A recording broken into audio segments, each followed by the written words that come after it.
Airport सुरक्षा की दुनिया में हर रोज न जाने कितनी ही कहानियां सामने आती हैं। लेकिन आज हम जिस घटना को देखने वाले हैं वो सिर्फ एक गिरफ्तारी की कहानी नहीं है, बल्कि ये एक ऐसे हताश जुए की कहानी है जहां एक इंसान ने अपनी जिंदगी ही दांव पर लगा दी थी। देखिए, एयरपोर्ट पर सुरक्षा का मतलब सिर्फ बैग या सूटकेस की जांच करना नहीं होता।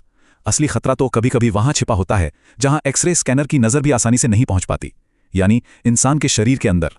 और हमारी कहानी की शुरुआत भी कुछ ऐसे ही तनाव भरे माहौल से होती है। सुरक्षा अधिकारियों ने एक यात्री को रोक लिया है। उनकी नजरों में साफ शक है और उस यात्री के चेहरे पर उतनी ही घबराहट। ये एक ऐसा टकराव है जो बस कुछ ही पलों में एक बड़े संकट में बदलने वाला है। तो अधिकारियों का शक आखिर है किस चीज पर?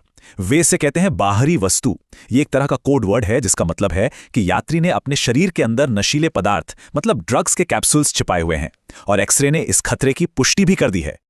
और जैसे ही शक पक्का होता है, एक बहुत ही सख्त प्रक्रिया शुरू हो जाती है, संघीय गिरफ्तारी। ये कोई मामूली बात नहीं है। यहां से पीछे हटने का कोई रास्ता नहीं बचता, क्योंकि सबूत इतने पक्के हैं कि उनसे इनकार नहीं किया जा सकता। तो चलिए देखते हैं कि ये प्रक्रिया आगे कैसे बढ़ती है। गिरफ्तारी की ये पूरी प्रक्रिया 3 सीधे सीधे कदमों में होती है। पहला कदम आरोप लगाना, जो कि सार्वजनिक स्वास्थ्य के खिलाफ एक बहुत ही गंभीर अपराध है।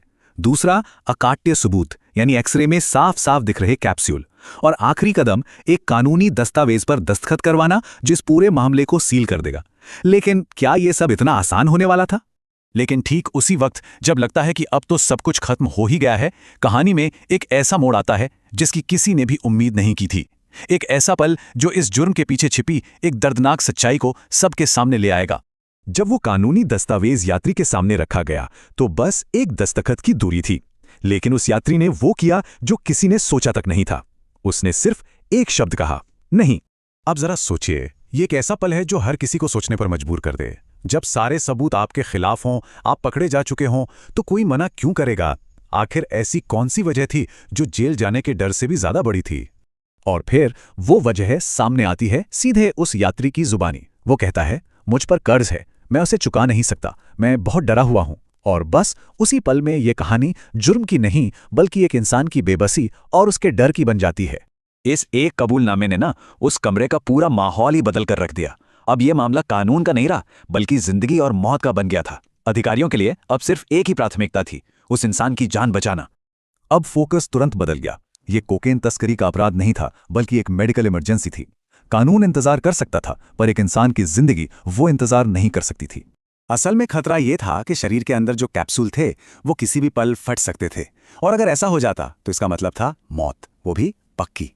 अब हर एक सेकंड कीमती था और मंजिल सिर्फ एक थी, अस्पताल। तो इस नाटकीय मोड़ के बाद आगे क्या हुआ? कहानी यहां खत्म नहीं होती है, बल्कि अब ये एक अस्पताल के इमरजेंसी रूम में पहुंचती है, जहां दांव पर सिर्फ आजादी नहीं बल्कि जिंदगी लगी है। इसके बाद यात्री को फौरन अस्पताल ले जाया जाता है, जहां डॉक्टर उसकी जान बचाने के लिए जुट जाते हैं। और ऑपरेशन सफल होने के बाद ही कानून अपना काम फिर से शुरू करता है। फिर उन निकाले गए कैप्सूल की जांच होती है और जुर्म का वजन तय किया जाता है। ये कहानी हमें एक बहुत जरूरी सवाल के साथ छोड़ जाती है। क्या ये सिर्फ एक मजबूर इंसान की कहानी थी, या फिर ये उन लाखों लोगों की कहानी की एक झलक है जो गरीबी और हताशा में ऐसे जानलेवा कदम उठाने पर मजबूर हो जाते हैं? ये सोचने वाली बात है कि हमारी दुनिया में जुर्म और मजबूरी के बीच की लकीर आखिर कितनी धुंधली है।